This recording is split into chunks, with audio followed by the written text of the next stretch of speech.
Le invitamos a aprender y recordar los principios fundamentales del cristianismo que todo católico debe saber.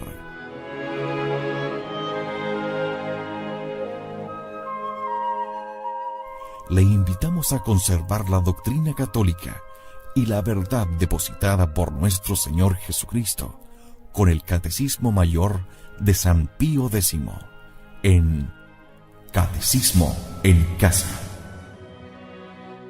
El Catecismo del último Papa Santo, San Pío X.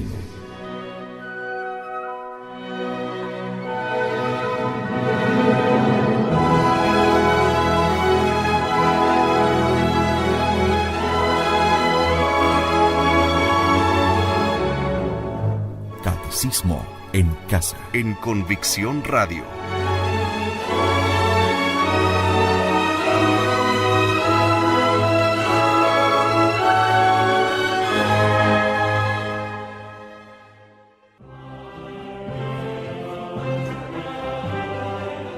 Catecismo en Casa. Una vez más, queridos amigos, llega hasta ustedes, y tengo el agrado de hacerlo, desde Convicción Radio, este catecismo de San Pío X, que es el catecismo de siempre. No admite otros, sobre todo con novedades. Así es que vamos de inmediato, queridos amigos.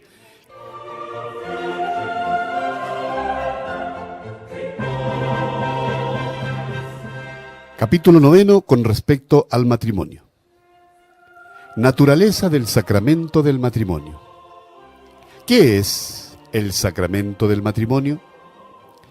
Es un sacramento instituido por nuestro Señor Jesucristo que establece una santa e indisoluble unión entre el hombre y la mujer y les da gracia para amarse uno al otro santamente y educar cristianamente a los hijos. ¿Por quién fue instituido el matrimonio? Fue instituido por el mismo Dios en el paraíso terrenal, y en el Nuevo Testamento fue elevado por Jesucristo a la dignidad de sacramento. ¿Tiene alguna particular significación el sacramento del matrimonio? Significa la indisoluble unión de Jesucristo con la Santa Iglesia, su esposa y Madre nuestra amantísima. ¿Por qué se dice que el vínculo del matrimonio es indisoluble?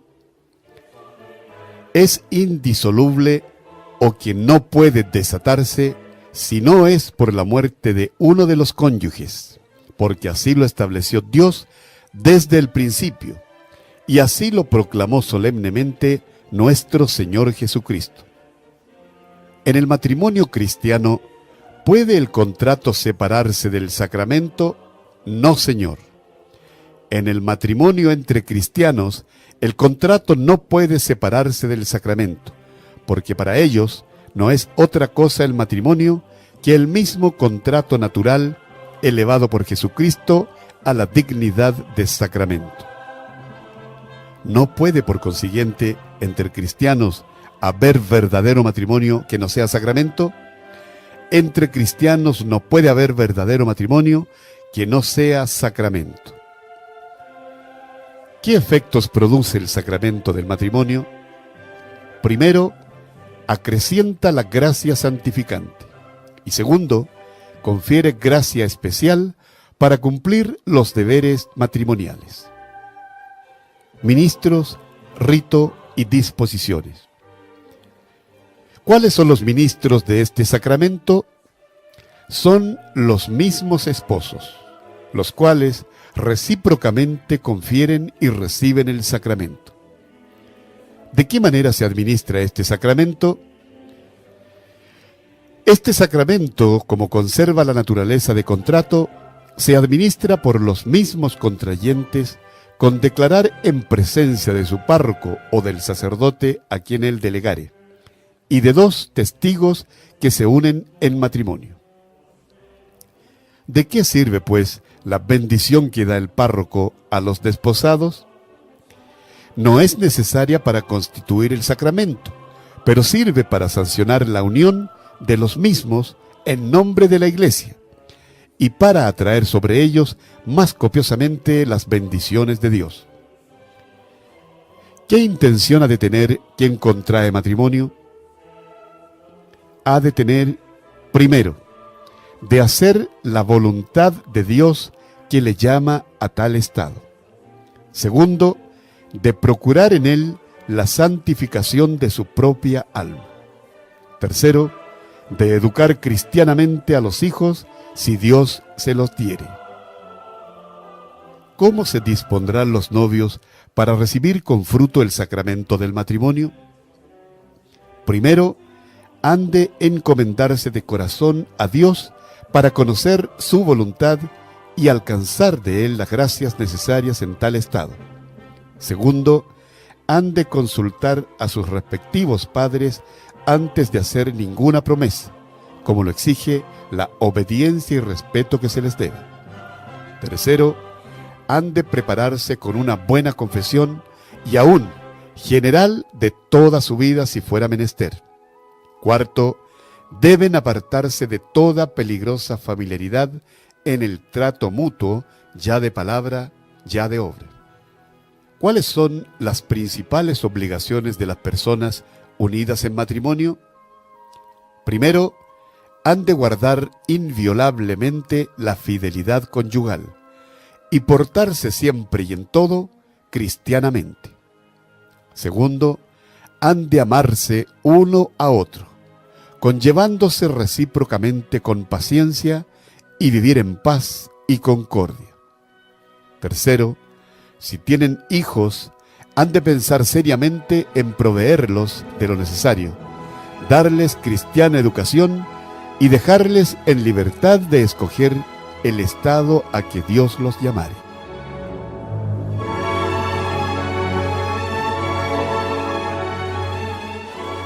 Condiciones e impedimentos. ¿Qué es necesario para contraer válidamente el matrimonio cristiano? Es necesario estar libre de todo impedimento dirimente del matrimonio y dar libremente su consentimiento al contrato matrimonial delante del propio párroco o de un sacerdote delegado por él y de 2 testigos. ¿Qué es necesario para contraer lícitamente el matrimonio cristiano?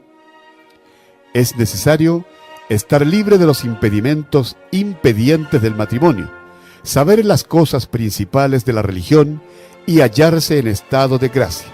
De otra manera, se cometería un sacrilegio. ¿Qué son los impedimentos del matrimonio? Son ciertas circunstancias que hacen el matrimonio o inválido o ilícito. En el primer caso, se dicen impedimentos dirimentes. En el segundo, impedimentos impedientes. Dadme algún ejemplo de impedimento dirimente. Impedimentos dirimentes son, por ejemplo, la consanguinidad hasta el 3er grado inclusive, el parentesco espiritual proveniente del bautismo, el voto solemne de castidad, la diversidad de religión entre bautizados y no bautizados, etc. Decidme algún ejemplo de impedimento impediente. Son, por ejemplo, el tiempo prohibido, el voto simple de castidad, etc. ¿Están obligados los fieles a manifestar a la autoridad eclesiástica los impedimentos del matrimonio que conocen? Los fieles están obligados a manifestar a la autoridad eclesiástica los impedimentos del matrimonio que conocen, y por esta causa publican los párrocos las amonestaciones o proclamas.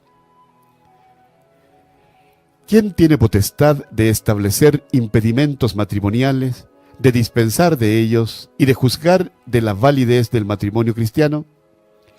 Solo la Iglesia tiene potestad de poner impedimentos y de juzgar de la validez del matrimonio entre cristianos, así como solo la Iglesia puede dispensar de los impedimentos que ella ha puesto. ¿Y por qué solo la Iglesia tiene potestad de poner impedimento y de juzgar de la validez del matrimonio?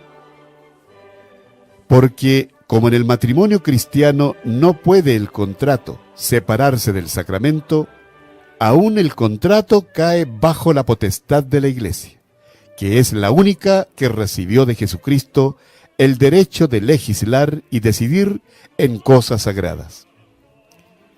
¿Puede la autoridad civil desatar con el divorcio el vínculo del matrimonio cristiano? No, señor. La autoridad civil no puede desatar el vínculo del matrimonio cristiano, porque no tiene poder para entrometerse en materia de sacramentos ni separar lo que Dios juntó.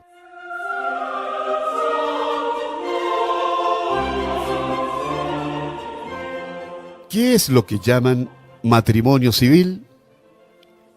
No es más que una formalidad prescrita por la ley a fin de dar y asegurar los efectos civiles a los casados y a sus hijos. ¿Basta para un cristiano el matrimonio o contrato civil? No basta el contrato civil, porque no es sacramento, y por consiguiente no es verdadero matrimonio. ¿En qué condiciones entonces se hallan los esposos que viven unidos sin haber contraído más que el matrimonio civil? Se hallan en estado de continuo pecado mortal, y su unión será siempre ilegítima delante de Dios y de la Iglesia.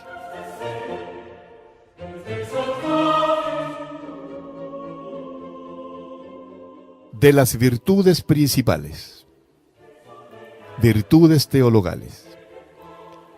¿Qué es virtud? Virtud es una cualidad del alma que da propensión, facilidad y prontitud para conocer y obrar el bien.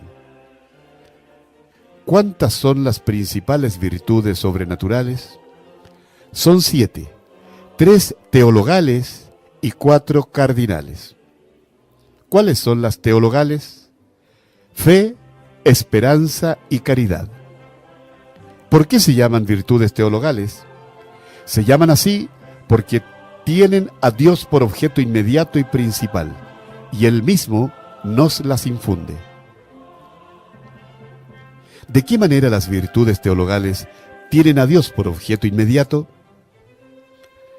Las virtudes teologales tienen a Dios por objeto inmediato porque con la fe creemos en Dios y creemos todo cuanto Él ha revelado. Con la esperanza esperamos poseer a Dios. Con la caridad amamos a Dios y en Él nos amamos a nosotros mismos y al prójimo. ¿Cuándo nos infunde Dios en el alma las virtudes teologales? Dios, por su bondad, nos infunde en el alma las virtudes teologales cuando nos hermosea con su gracia santificante. Y por esta razón, al recibir el bautismo, fuimos enriquecidos con estas virtudes y juntamente con los dones del Espíritu Santo. ¿Basta para salvarse haber recibido en el bautismo las virtudes teologales? Para el que tiene uso de razón, no basta haber recibido en el bautismo las virtudes teologales, sino que es necesario el frecuente ejercicio de sus actos. ¿Cuándo estamos obligados a hacer actos de fe, esperanza y caridad? Primero, llegados al uso de razón. Segundo, muchas veces en el transcurso de la vida. Tercero, en peligro de muerte.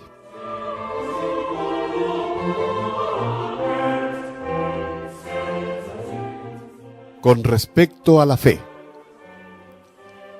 ¿Qué es fe? La fe es una virtud sobrenatural infundida por Dios en nuestra alma y por la cual, apoyados en la autoridad del mismo Dios, creemos ser verdad cuanto Él ha revelado y por medio de la Iglesia nos propone para creer. ¿Por dónde sabemos las verdades que Dios ha revelado? Por medio de la Santa Iglesia que es infalible, esto es, por medio del Papa, sucesor de San Pedro, y por medio de los obispos, sucesores de los apóstoles, los cuales fueron enseñados por el mismo Jesucristo. ¿Estamos seguros de las cosas que la Santa Iglesia nos enseña? segurísimos. Segurísimos estamos de las cosas que la Santa Iglesia nos enseña, porque Jesucristo ha empeñado su palabra de que la Iglesia no será engañada jamás. ¿Por qué pecados se pierde la fe? Se pierde la fe negando o dudando voluntariamente, aunque no sea sino de un artículo de los que se nos proponen para creer. ¿Y cómo se recobra la fe perdida? Se recobra arrepintiéndose del pecado cometido y creyendo de nuevo todo lo que cree la Santa Iglesia.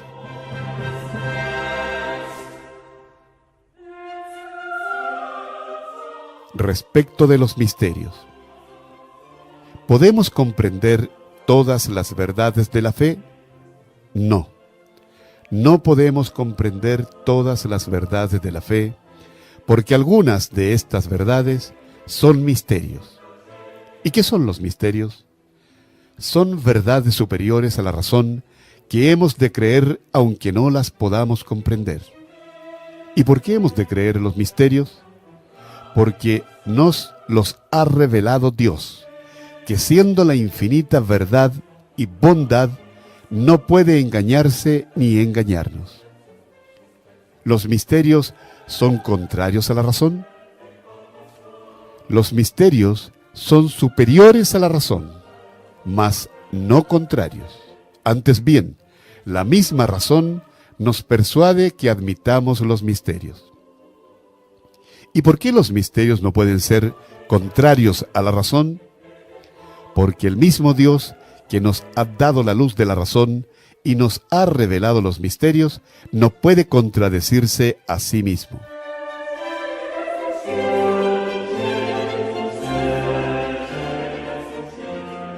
Respecto de la Sagrada Escritura, ¿dónde se contienen las verdades que Dios ha revelado? Se contienen en la Sagrada Escritura y en la tradición. ¿Qué es la Sagrada Escritura? Es la colección de los libros que escribieron los profetas y agiógrafos, los apóstoles y los evangelistas, por inspiración del Espíritu Santo y que ha recibido la Iglesia como inspirados. ¿En cuántas partes se divide la Sagrada Escritura? En dos partes, Antiguo y Nuevo Testamento. ¿Qué contiene el Antiguo Testamento? Contiene los libros inspirados escritos antes de la venida de nuestro Señor. ¿Y el Nuevo Testamento? El Nuevo Testamento contiene los libros inspirados escritos después de la venida de nuestro Señor. ¿Cómo se llama comúnmente la Sagrada Escritura? La Sagrada Escritura se llama comúnmente con el nombre de Sagrada Biblia. ¿Y qué quiere decir la palabra Biblia? Quiere decir la colección de los libros santos, el libro por excelencia, el libro de los libros, el libro inspirado por Dios. ¿Por qué la Sagrada Escritura se llama el libro por excelencia? Por la excelencia de la materia de que trata y por su autor. ¿No puede haber error en la Sagrada Escritura? En la Sagrada Escritura no puede haber error alguno, porque siendo toda inspirada, el autor de todas sus partes es el mismo Dios. ¿Puede haber errores en las copias y traducciones de la Sagrada Escritura?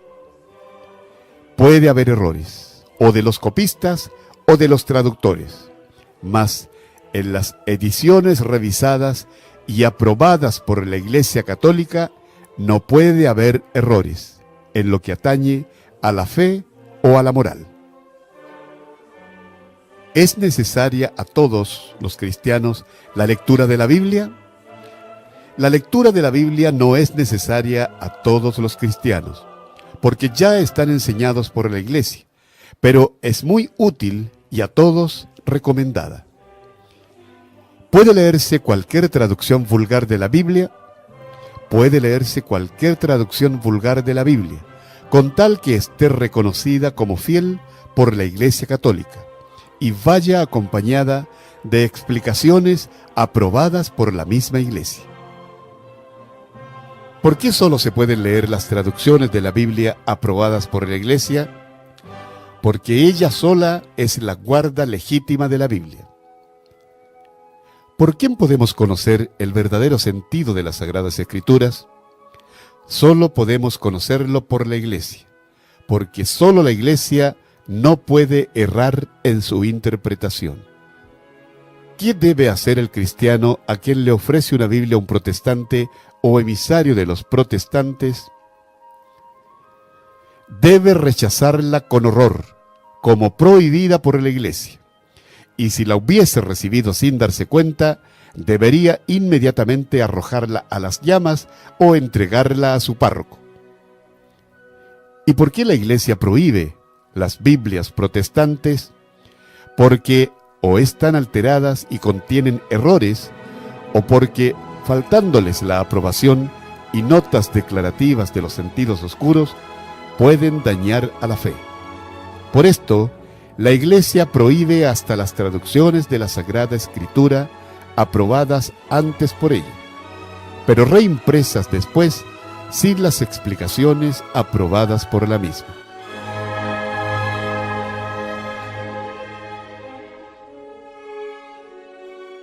Y esto ha sido, mis queridos amigos, desde Convicción Radio ha llegado hasta ustedes, una vez más, el Catecismo de San Pío X. Adiós, mis amigos.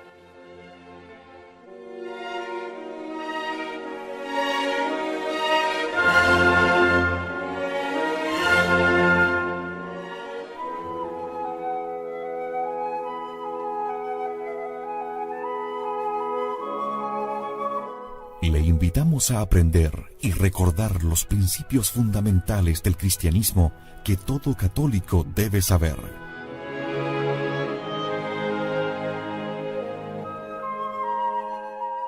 Le invitamos a conservar la doctrina católica y la verdad depositada por nuestro Señor Jesucristo con el Catecismo Mayor de San Pío X en Catecismo en Casa. El Catecismo del último Papa Santo, San Pío X.